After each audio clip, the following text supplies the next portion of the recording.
You are earning 12 lakhs per year. Decent salary, you have saved some money.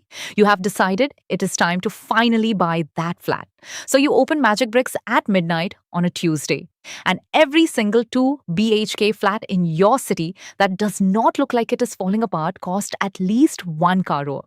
Meanwhile, the bank says you are approved. Your broker is already drafting the paperwork. Your parents keep asking when you will finally buy.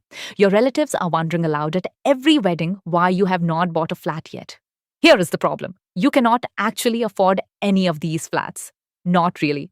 Not without turning your life into a financial nightmare for the next 20 years. And the truly insane part is that nobody in the process of selling you that flat has any incentive to tell you this. Today, we are going to do something the Indian real estate industry absolutely hates. We are going to calculate what flat your salary actually buys you in India in 2026. Not what the bank says you qualify for, what you can legitimately afford without spending the next 2 decades stuck in EMI prison. Let us start with some uncomfortable reality. According to Knight Frank India's December 2025 affordability data, the EMI to income ratio in Mumbai is now around 50%. Half of every rupee you earn before tax goes to your home loan. We are asking middle class Indians to afford flats that cost 8 to 15 times their annual income. If that sounds insane to you, congratulations. You are paying attention. But everyone keeps telling you it is fine. The bank says you are approved. Some guy on Instagram is selling real estate as passive income. Your cousin just bought a flat in Noida, so clearly it is possible. The problem is that everyone is lying to you about what affordable actually means. The bank's math versus your real life. The Global Personal Finance Guideline says your housing cost should not exceed 30% of your gross monthly income. That includes EMI, society maintenance, property tax, and insurance. Indian banks have a completely different number. They will approve you as long as your total FOIR stays under 50%. That is housing plus car loan, plus personal loans, plus credit card EMEs. 50% of your gross income. Here is what nobody tells you. The bank's job is to make sure the loan does not default immediately. They do not care if you are eating Maggie 4 times a week or if you cannot afford your child's school fees. The 50% FOIR threshold is not a recommendation for comfortable living. It is the maximum amount of financial stress they think you can handle before you just stop paying entirely. The 1 crore flat, the real math. You want to buy a 1 crore flat in Pune, Hyderabad, or Bengaluru. That is a decent 2 BHK. In Mumbai, that is a 1 BHK in the far suburbs. You put down 20 lakhs as down payment. You now have an 80 lakh home loan at the current 2026 rate of 8.5% for 25 years. Your monthly EMI is approximately 64,400 rupees. But that is just the beginning. Add society maintenance of 6,000, property tax allocation of 1,250, home insurance of 1,000, maintenance budget of 5,000. Your total monthly housing cost is not 64,400. It is approximately 77,650 rupees. To comfortably afford this at the 30% rule, you need to be earning 26 to 31 lakhs per year. The bank, using FOIR at 50%, will approve you at just 18 lakhs. That is a 7 to 12 lakh annual gap between what the bank says you can afford and what you can actually afford without disaster. And here is the punchline. Only 5 to 7% of Indian households earn above 25 lakhs per year, which means over 93% of Indian households cannot comfortably afford a 1 crore flat under any reasonable financial standard. But 1 crore is the entry price for a 2 BHK in any tier 1 city. The typical urban Indian flat is unaffordable to the typical urban Indian household. This is not opinion, this is just math being cruel. What this looks like in real Indian life. A young couple earning 18 lakhs combined, above the median. They save 15 lakhs over 5 years, put 15% down, get approved for an 85 lakh loan. They move in, they post on Instagram, they feel like they have arrived. Here is what actually happens. Their take home is 1.18 lakhs per month. Their total housing cost is 81,650. That is 69% of their take home pay. After housing, they have 36,350 rupees for everything else. Add groceries at 12,000, utilities 5,000, transport 6,000, health insurance 2,500, domestic help 4,000, eating out and entertainment 5,000, personal expenses 4,000. That is 38,500 in basic monthly expenses. They have 36,350. They are short every single month. Before they save anything for retirement, before any unexpected expense, before any family obligation, before any vacation, before anything. The bank said they could afford this flat. The math says they absolutely cannot. Every small surprise becomes a crisis. The geyser dies. That is 12,000 on EMI, a medical emergency for a parent. The next, Diwali. Each one pushes them deeper. This is what house poor means in India. You technically own a flat, but you cannot afford to live in it, maintain it, furnish it, or enjoy any part of your life beyond surviving the next EMI cycle. What comfortable actually looks like a household earning 35 lakhs per year combined? The top 5%. They buy the same 1 crore flat but put down 30 lakhs. EMI is 56,300. Total housing cost is 69,550. That is around 24% of gross income, comfortably within the healthy range. They still have 1.45 lakh per month after housing. They run SIPs of 30,000. They build an emergency fund. They take real vacations. They survive emergencies without selling assets. This is comfortable. And it requires being in the top 5% of Indian households for a basic 2 BHK in a tier 1 city. Same 1 crore, different reality.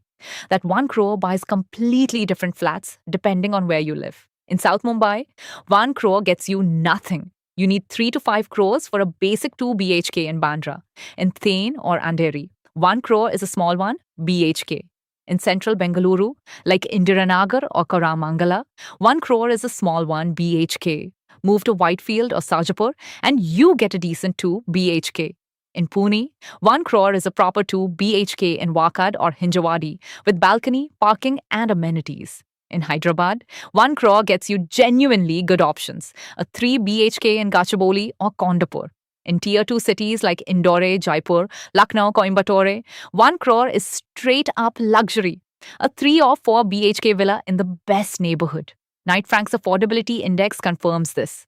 Ahmedabad, 21%, Pune, 24%, Kolkata, 25%, Bengaluru, 26%, Mumbai, nearly 50%. The Indian housing market is not broken uniformly. It is broken in completely different ways depending on your PIN code. Your parents lived in a different India. Your father keeps reminding you that he bought his flat at your age. What he is not telling you, because he does not fully understand it, is that he bought in a completely different economic India. In 1995, a 2 BHK in Bangalore cost 8 to 12 lakhs. The average urban household earned 1.5 to 2 lakhs per year. That is roughly 5 to 6 times annual income. In 2026, the same 2 BHK in Bangalore cost 1 to 1.5 crores. The median urban household earns 7 to 8 lakhs. That is now 13 to 19 times annual income. But, you say, did they not have crushing 13 to 16% home loan rates in the 90s? Yes, the rates were brutal, but the purchase price was reachable. The down payment was savable in a few years instead of a decade, and when rates dropped, they could refinance. You cannot refinance the purchase price. Also, education in 1995 cost a fraction of what it costs today. Cars cost a fraction. Your parents bought their flat often on a single income because their other expenses were genuinely lower. Today, you need 2 incomes just to qualify, and even then, you are stretched. The median age of first-time home buyers in India has shifted from 28 to 30 in the 90s to 36 to 40 today. The average urban Indian is now 38 years old before they can afford their first flat, and increasingly, they are doing it with parental help. The costs no one mentions before you buy the EMI is just the beginning. There are upfront costs that builders and brokers conveniently forget to mention until you are too far in to back out. Stamp duty and registration 5 to 8% of the property value. On a 1 crore flat, that is 5 to 8 lakhs paid in cash within 30 days. GST on under construction flats, 5%. Another 5 lakhs on a 1 crore flat. Ready to move in flats are exempt. Home loan processing fees up to 80,000 on an 80 lakh loan. Loan insurance premium silently added to your loan amount by the bank. 50,000 to 3 lakhs. Preferential location charges, floor rise charges, parking charges, club membership, maintenance deposit. These hidden builder charges can add 5 to 25 lakhs to a 1 crore base price in premium projects. The total all in cost of a 1 crore advertised flat is typically 1.2 to 1.4 crore once everything is paid. 20 to 40% above the price you saw in the brochure. And it does not end at purchase. Water tanks need replacement every 8 to 10 years. Modular kitchen every 8 to 15 years. Painting every 5 to 6 years.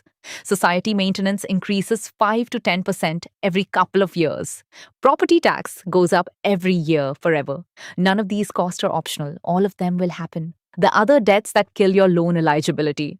A car loan EMI of 15,000 reduces your home loan eligibility by approximately 12 lakhs. A personal loan EMI of 8,000 cuts it by another 7 lakhs. A 1 lakh credit card outstanding silently eats 5,000 from your eligibility. If you have a car loan, a personal loan, and a credit card balance, your effective home loan eligibility might be 30 to 40 lakhs lower than you think. And here is the quiet killer. Saving the down payment. A 20% down payment plus stamp duty and initial cost on a 1 crore flat is 28 lakhs in cash before you can even start. The median urban Indian household saving 8 to 10% of income takes 23 to 28 years to accumulate that. Even at 25,000 saved monthly, that is 9 to 10 years. Meanwhile, property prices are rising 3 to 8% annually. You are trying to catch a moving train? What the 2026 Indian housing market actually looks like. Is there going to be a crash that makes everything affordable again? No. Knight Frank, Anarok, JLL, and CBRE all project Indian residential prices rising 3 to 7% in most Tier 1 cities through 2026.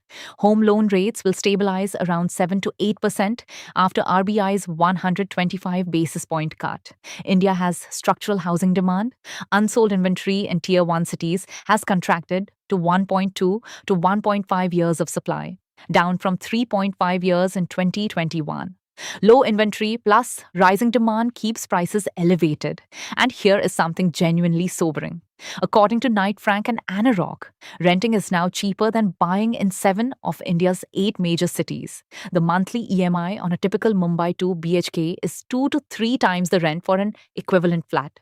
In Bengaluru, the gap is 1.7 to 2 times. If you are renting and feeling guilty about throwing money away, you might actually be making the mathematically rational choice in most Indian markets right now.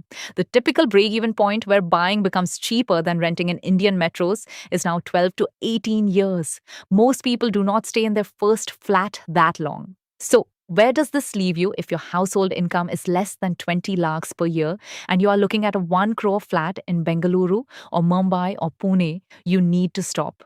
You have options, but none of them involve buying a flat you cannot afford. Option 1. Buy in a smaller city. That same 12 lakhs salary in Indore, Coimbatore, Lucknow, Bhopal, or Visakhapatnam buys you a beautiful 3 BHK in a great society. Geographic arbitrage is real, especially with remote and hybrid work. Option 2. Buy way less flat than you think you need. Move to Wakad instead of Koregaon Park, Sarjapur instead of Indiranagar, Greater Noida instead of Central Noida. Optimize for financial stability instead of impressing relatives. Option 3. Rent and invest the difference. This is the option Indian society shames you for, but it is often the mathematically strongest. If you would have paid 75,000 in housing costs and you can rent the same flat for 30,000, you save 45,000 per month. Put that in an equity SIP at 12% CAGR for 20 years, and you will have approximately 4.5 crores, enough to buy your flat outright at the end of 20 years and still have crores left over. Option 4. You wait. Keep renting. Save aggressively. Wait for your income to grow significantly or for the market to shift. This might take 5 to 10 years. That is okay. There is no price for buying a flat you cannot afford. There is no trophy for being house poor in India. The permission you deserve, you are not failing at home ownership in India. The system is failing you. Property prices have outpaced wage growth so dramatically that what was normal and achievable for your parents in 1995 has become a luxury for most middle class Indians in 2026. A 1 crore flat is not a starter home anymore. It is not affordable on a middle class income. It is not something you should stretch for unless you genuinely have the household income to support it without financial acrobatics. The real question is not whether you can technically qualify for a home loan. The real question is whether owning that flat will actually improve your life or just transfer your money to a bank for 25 years while you stress about EMEs and pray nothing breaks. The math is screaming at you. The bank is whispering that you are approved. The broker is smiling. Your parents are asking when you will finally buy. Your relatives are judging you at every wedding. But you have permission to look at the numbers, run the real calculation, and decide that it does not make sense. Not right now, not at these prices, not with your current income. That is not failure, that is math.